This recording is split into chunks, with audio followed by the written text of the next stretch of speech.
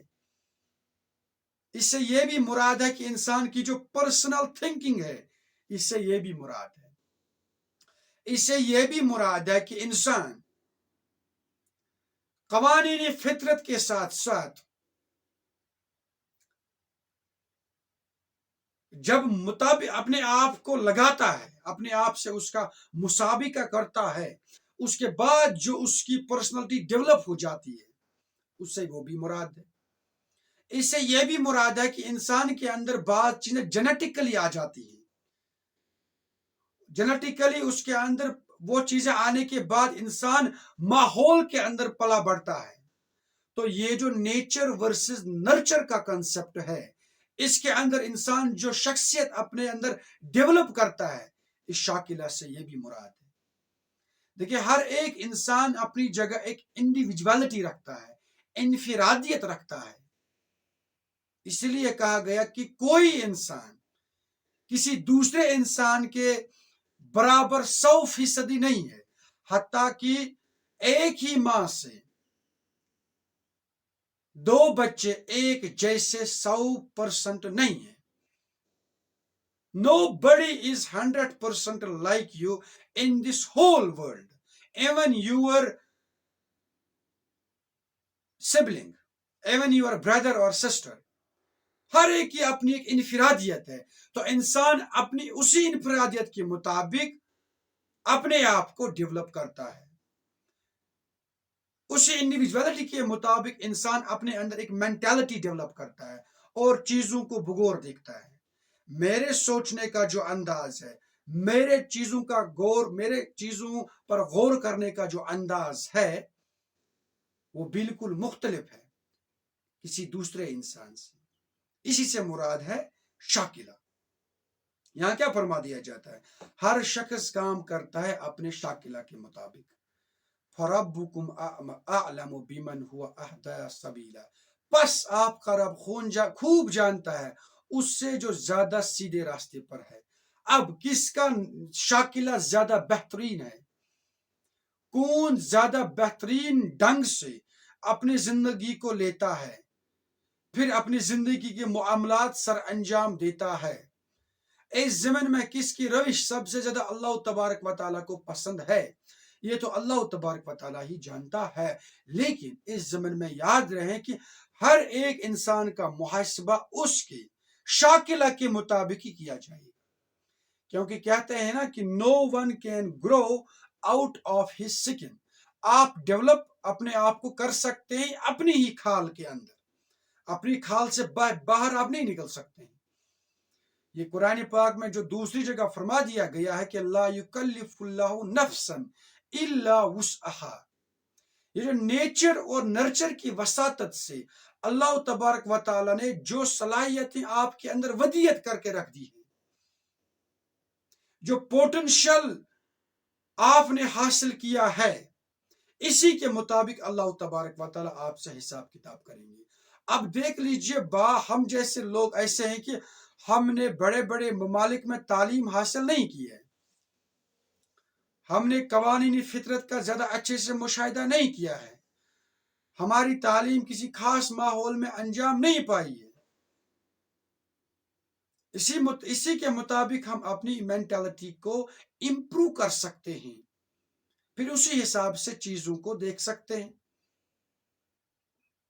تو ہمارا جو حساب کتاب ہوگا وہ اسی کے مطابق ہوگا۔ اب دیکھ لیجیے، آپ کی حرم کے نزدیک جو شخص ہوگا، اس پر لازم ہے کہ وہ حرم کے اندر نماز پڑھے، اور حرم کے اندر نماز پڑھنے کی وساطت سے وہ ثواب کے سلسلے میں ہم سے بہت آگے نکل جائے گا۔ اس کے مقابلے میں ہم غریب اور مفلوق الحال لوگ حرم سے اتنے دور رہتے ہیں، پھر روزی کمانے کے سلسلے میں ہم سے بعض اوقات مسجد کے اندر باجماعت نماز پڑھنے کا موقع بھی ہمیں نصیب نہیں ہوتا ہے۔ تو اس سلسلے میں کیا حرم کے اندر نماز پڑھنے والے اور ہمیں کیا ایک ہی میجرنگ راڈ کے اوپر میجر کیا جائے گا؟ نہیں، بالکل بھی نہیں۔ اسی لحاظ سے اللہ تبارک و تعالی حکیم ہے، دانا ہے، وہ علل ٹپ ایک ہی میجرنگ سکیل ہر ایک پر نہیں لگائیں گے، اس کا اطلاق ہر ایک پر یکساں طور پر نہیں ہوگا۔ حرم کے نزدیک جو ہوگا اس پر الگ سکیل نافذ کر دی جائے گی، ہم جیسے لوگوں پر الگ سکیل نافذ کر دی جائے گی۔ عربوں کے پاس اس وقت طاقت ہے، صلاحیت ہے، آزاد ہیں، ان کے پاس مال و دولت ہے، اسلام کی خاطر جتنی خدمت وہ کر سکتے ہیں اتنی ہم نہیں کر سکتے ہیں۔ اس لحاظ سے ان کا جو حساب کتاب ہوگا وہ زیادہ ہوگا بنسبت ہم جیسے غلام لوگوں کے، غریب لوگوں کے۔ اسی کو کہتے ہیں کہ ہم ایک شاکلہ کے اندر پلے بڑے ہیں، عرب کے لوگ ایک مختلف شاکلہ میں پلے بڑے ہیں۔ اسی سلسلے میں آخر میں فرما دیا گیا فَرَبُّكُمْ أَعْلَمُ بِمَنْ هُوَ أَهْدَىٰ سَبِيلًا، بس آپ کا رب خوب جانتا ہے کہ کون کس شاکلہ کے اندر پلا بڑا ہے، اور اس کو اسی شاکلہ کے مطابق سوال جواب کیا جائے گا۔ اس طرح سے یہ رکوع اپنے اختتام کو پہنچا۔ اللہ تبارک و تعالیٰ سے دعا ہے کہ حق بات جو اگر میں نے کہی اس کو سمجھنے کی توفیق عطا فرمائے، اس پر ہمیں عمل پیرا ہونے کی استطاعت عطا فرمائے۔ سننے میں اگر کوئی غلطی ہوئی ہوگی اللہ تبارک و تعالیٰ اس سے ہمارے دلوں سے محو کر دے۔ اللہ تبارک و تعالیٰ زیادہ بولنے سے، زیادہ سننے سے، زیادہ عمل کرنے کی توفیق عطا فرمائے۔ ربنا تقبل منا انک انت السمیع العلیم۔ السلام علیکم ورحمۃ اللہ۔